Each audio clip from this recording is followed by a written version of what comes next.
याद रखना, किसी की जमीन जायदाद ना हड़पना, जितना तुम्हारा है उतने में ही खुश रहना, मेहनत करके कमाना बढ़ाना, दूसरे का एक रत्ती एक इंच जमीन जायदाद ना अपनाओ, क्योंकि ईश्वर के घर देर है अंधेर नहीं है। जब ईश्वर की लाठी चली तो धृतराष्ट्र का वंश नष्ट हो गया, पानी देने वाला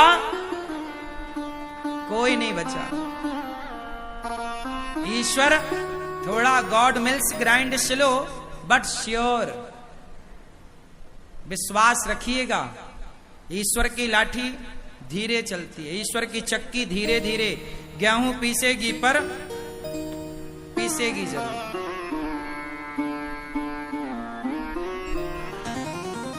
कभी एक चवन्नी आपके खाते में बेवजह किसी की ना आवे, एक रत्ती एक इंच जमीन बेवजह आपके खाते में ना आवे। भैया हमारी मेहनत की रोटी हम नमक रोटी खाएंगे, पर दूसरों का छप्पन भोग हम बेईमानी से ना हड़पेंगे। हम सुखी हैं साइकिल में, हमें बेईमानी करके धन्ना सेठ नहीं बनना। हम साइकिल में ही खुश हैं, साइकिल में ही चलेंगे। पैसा कमाओ, मेहनत का कमाओ। बेईमानी किसको फलीभूत, क्या रावण को बेईमानी फलीभूत? भाई रावण ने भी तो अपने भाई का धन हड़प लिया था, कुबेर का। पुष्पक विमान कोई रावण के बाप का थोड़ी था, कुबेर को मिला था। भाई का विमान हड़प लिया, भाई की संपत्ति हड़प ली रावण ने। क्या हुआ? सर्वनाश हुआ। रहा न को कुल रोबनिहारा, 1 लख पूत 1.25 लाख नाती, जिसके घर पर दिया ना बाती। कोई दीपक जलाने वाला अति कभी ना करना बंदे, इति तेरी हो जाएगी। बिन पंखों के पक्षी जैसी गति तेरी हो जाएगी। भैया मेहनत करो रे बाबा, अपनी मेहनत पे भरोसा रखो। जो बनाओ जो कमाओ बलबूते बनाओ। भाई की संपत्ति क्यों हड़पना, पड़ोसियों की संपत्ति बेईमानी से क्यों हड़पना? जो अपना है वो। अच्छा सुनो, किसी की आप लो मत और अपनी एक रत्ती छोड़ो मत। जो आपका है उसे छोड़ना भी नहीं है। ऐसा नहीं कि तुम्हारे घर में कोई कब्जा कर, काहे कर लेगा भैया कब्जा? मारो, केस करो। दुर्योधन ने कब्जा कर लिया पांडवों के घर में, तो बाद में महाभारत हुआ। फिर काहे कब्जा करेगा भैया? तेरे बाप का है। अपना किसी का देखो, किसी का लो मत, किसी का 1 रुपए मत लो और अपना 1 रुपए मत छोड़ो। बात समझ में आई? रिश्ता भाई भाई का और हिसाब पाई पाई का। रिश्ता भाई भाई का और हिसाब पाई पाई का। रिश्ते की जगह रिश्ते को रखो और हिसाब की जगह हिसाब में रिश्ता ना आवे और रिश्ते में हिसाब ना आवे। ये महाभारत की कथा तुम्हारे लिए सिखा रही है, लेकिन तुम तो बस द्रौपदी को लिए बैठे हो। उसकी गलती है, उसकी गलती है। मिलेगी द्रौपदी ना, बात करेगी ठिकाने से।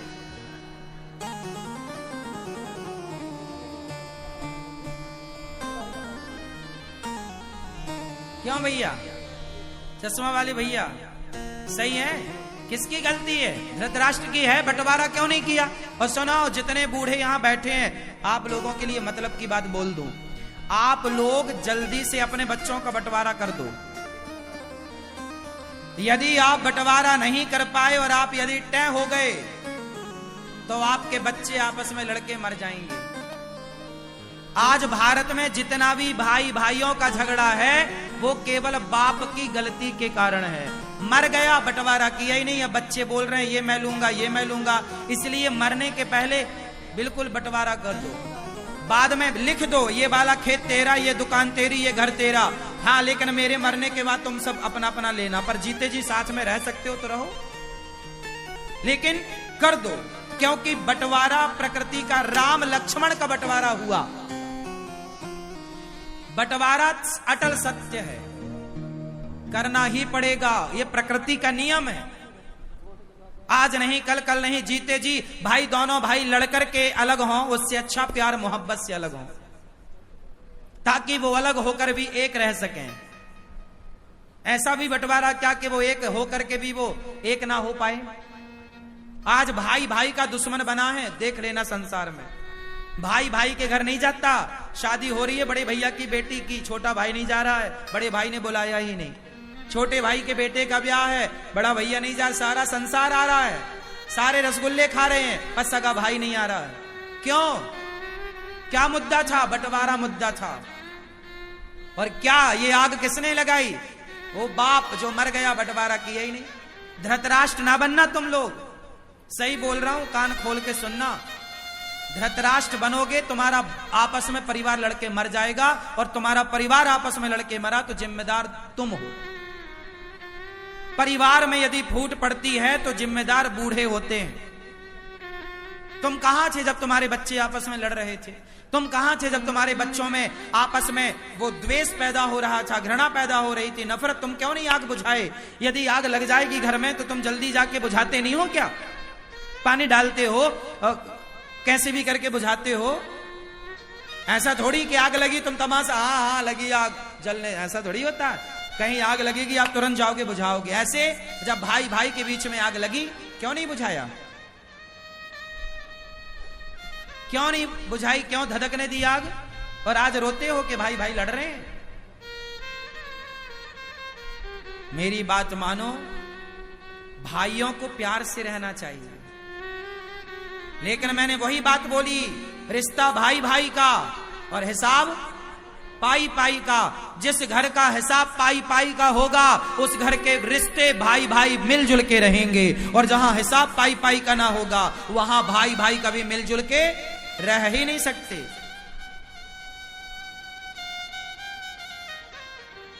क्यों मैया, सही है कि गलत है? सास क्या करती है? बड़ी बहू को थोड़ा ज्यादा सोना दे देती है, छोटे बहू को थोड़ा कम सोना देती है। बाप क्या करता है? बड़े बेटे को थोड़ा ज्यादा जमीन जायदाद दे दिया, थोड़े कम। का है भैया? तो औलाद तो तुम्हारी है, तुमने ही तो पैदा किया था।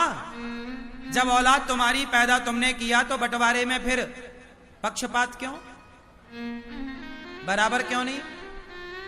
जो माँ बाप अपनी औलाद के साथ विश्वासघात करते हैं, जो माँ बाप अपने बच्चों के बंटवारे में गलत डिसीजन देते हैं, गलत तरीके से बंटवारा करते हैं, वो माँ बाप मरकर सीधा नरक जाते हैं, उनका रिजर्वेशन वहां कंफर्म है।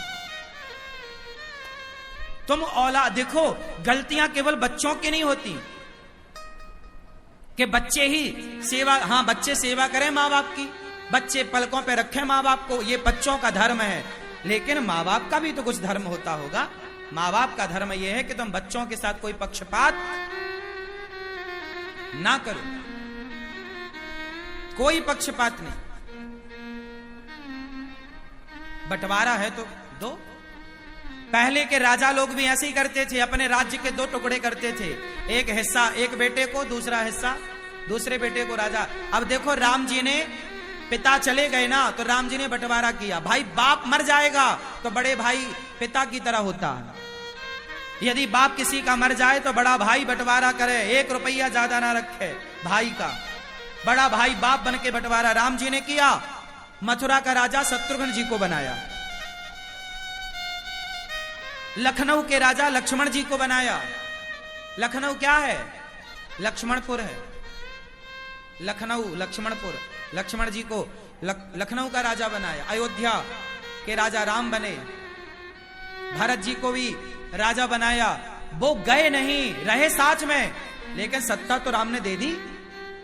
भाई अपना धर्म यही है,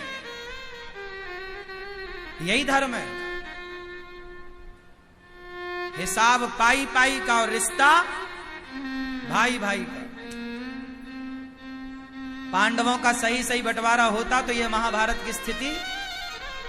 क्यों जी, बात सही है? तो आप लोगों ने बंटवारा कर दिया कि नहीं? कि अभी भी सब चाबियां आपके पास हैं? कुछ चाबियां दे दो बच्चों को, बेचारे वो भी कमाए खाएं।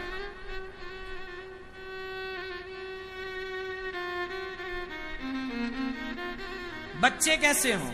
माँ बाप तो ऐसे हों कि परफेक्ट बंटवारा करें, पर बच्चे ऐसे हों कि बच्चे इतना सेल्फ डिपेंड बन जाएं, इतनी मेहनत करने वाले हों, इतने अच्छे हों कि उन्हें बाप की संपत्ति लेने की जरूरत ही ना पड़े, वो बाप से ज्यादा कमा करके दिखाएं, लड़ने की जरूरत ना पड़े। ऐसा बेटा हो।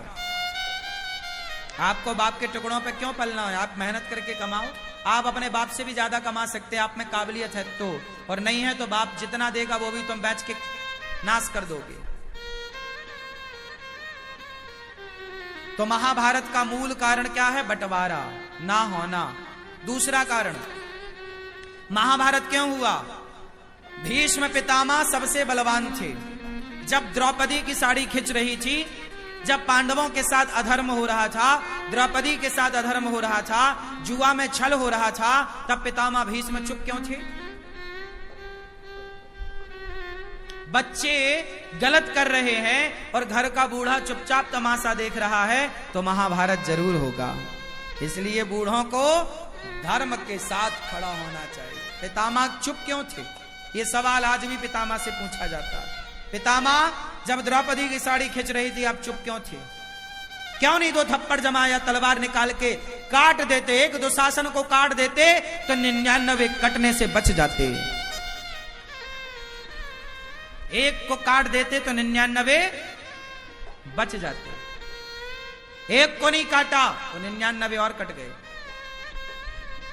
इसलिए क्या पितामह का धर्म नहीं था कि दुशासन का हाथ पकड़ के 4 थप्पड़ जमाते गाल में? क्यों रे मूर्ख, भाभी के कपड़े उतारेगा? बोलो, क्या पितामह बलवान नहीं थे? अरे पितामह को इच्छा मृत्यु का वरदान था। पितामह सबसे दिग्गज बलवान थे। अपने गुरु परशुराम जी को युद्ध में संतुष्ट किया। क्या लगता, चूड़ फूक मारते ना दुशासन उड़ जाता। पितामह के सामने क्या बल था दुशासन का? बोला नहीं पितामह ने। महाभारत हुआ। जहां बोलने की जरूरत है ना, बोला करो, और जहां चुप रहने की जरूरत है वहां चुप रहा करो। गलती करी तो बाणों की सैया मिल गई। हाँ, तुम भले पितामह हो, पर कर्म दंड भोगना पड़ेगा। चलो बाणों की सैया लो, ये दंड था। चुप रहने का तमाशा है, और चुप रह लो। इसलिए चुप रहने की जरूरत नहीं है, बोलने की जरूरत है। कब तक चुप रहोगे?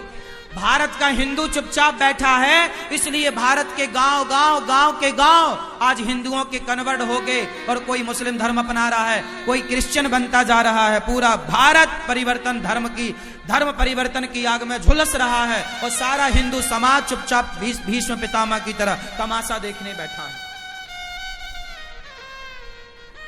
क्या आज भारत में धर्म परिवर्तन नहीं हो रहा है? बोलो जोर से। हो रहा है, पर तुम बैठे तो हो पितामह की तरह। कौन बोल रहा है? तुम्हारे बगल का भाई जो हिंदू था, रामलाल था, अब वो क्रिश्चियन हो गया है। क्या कर रहे थे आप? तब भी द्रौपदी की साड़ी उतर रही थी, और आज भी सनातन की साड़ी उतर रही है। तब भी पितामह चुप थे, आज भी सनातनी चुप है। कब बोलेगा भाई? कब बोलेगा? कहां बोलेगा? क्यों नहीं बोलेगा? आज भारत में करोड़ों, 1 लाख 2 लाख नहीं बोल रहा मैं, करोड़ों हिंदू क्रिश्चियन बन गए। ये बात सही है कि गलत है? गांव की गांव धर्म परिवर्तन हो गए। क्रिश्चियन जहां मंदिर थे वहां पर चर्च बन गई। गांवों में चर्च, हिंदुओं के गांव में चर्च बन गई। कहां थे आप? पितामह बन के बैठ। क्यों नहीं रोका?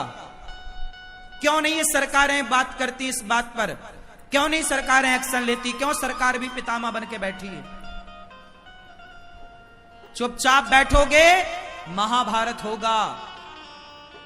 इसलिए पाप करना तो पाप है, पर पाप को देखना भी सबसे बड़ा पाप है।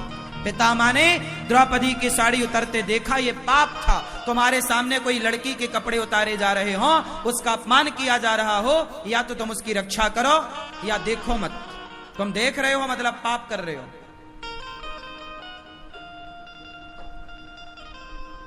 पितामह की तरह आज समाज है।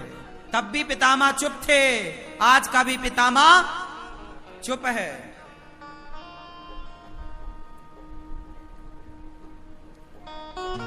महाभारत क्यों हुआ? पितामह की चुप्पी के कारण। महाभारत क्यों हुआ? तीसरा कारण जानो। महाभारत होने की तीसरी वजह है गांधारी। कौन? जोर से और जोर से। द्रौपदी तो याद है, गांधारी भूल गई? अभी याद दिलाता हूं। गांधारी का किरदार क्या है सुनना। गांधारी ये कौरवों की माता है, धृतराष्ट्र की धर्म पत्नी है। गांधारी का योगदान क्या सुनो। ये वही गांधारी है जब दुर्योधन पर संकट आया तो बोलती हैं कल सारे कपड़े उतार के आ जाना, मैं तुझे देखूंगी, पट्टी हटाऊंगी आंखों की, मेरी शरीर की, मेरी नजर तेरे शरीर पर पड़ेगी, तू वज्र का हो जाएगा। ये बात पता है आपको कि गांधारी ने बोला था आखिरी में कि सारे कपड़े उतार के आना, मैं तुझे देखूंगी, क्योंकि गांधारी एक पतिव्रता नारी है और वो जिसे देख लेगी तो वो शरीर उसका वज्र का हो जाएगा, कोई मार नहीं सकता। ये एक पतिव्रत नारी का धर्म है। पतिव्रता नारी वो अपनी सारी शक्ति दुर्योधन में डालना चाहती हैं। गया दुर्योधन, गया, भगवान ने देखा कहां जा रहा है, बोले मांग ने बुलाया है। भगवान ने देखा कपड़े सारे उतार रखे थे, नंग धड़ंग जा रहा है, शर्म नहीं आती, कुछ तो लपेट। तो भगवान ने वो पत्तों की टॉवेल बना के लपेटवा दी, जांग वांग ढक गई। गया, गांधारी ने कहा कुछ कपड़े तो नहीं है, बोला कपड़ा नहीं है। खोला तो पूरा शरीर दुर्योधन का वज्र का हो गया, पर जांघों पर नजर नहीं पड़ी चूंकि पत्ते से ढक रखा था।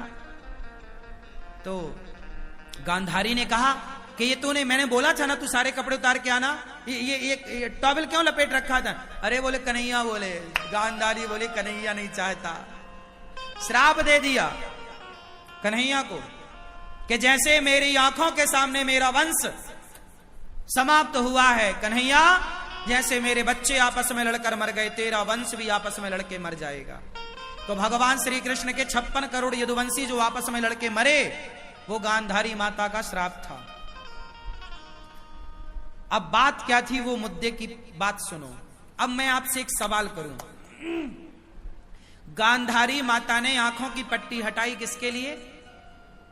बोलो, दुर्योधन के लिए। अच्छा, अब गांधारी माता कहीं मिले तो सवाल करना। माता गांधारी सुनो, सवाल आपसे है कि जब आपने दुर्योधन पर संकट आया तो आंखों की पट्टी उतारी, जब द्रौपदी पर संकट आया था तब आपने आंखों की पट्टी क्यों नहीं उतारी थी? तब आंखों की पट्टी उतार कर दौड़ करके तुमने द्रौपदी की लाज बचाई होती, एक नारी होकर नारी की आबरू बचाई होती, तो आज तुम्हारे आंखों के सामने तुम्हारा वंश का नाश ना होता।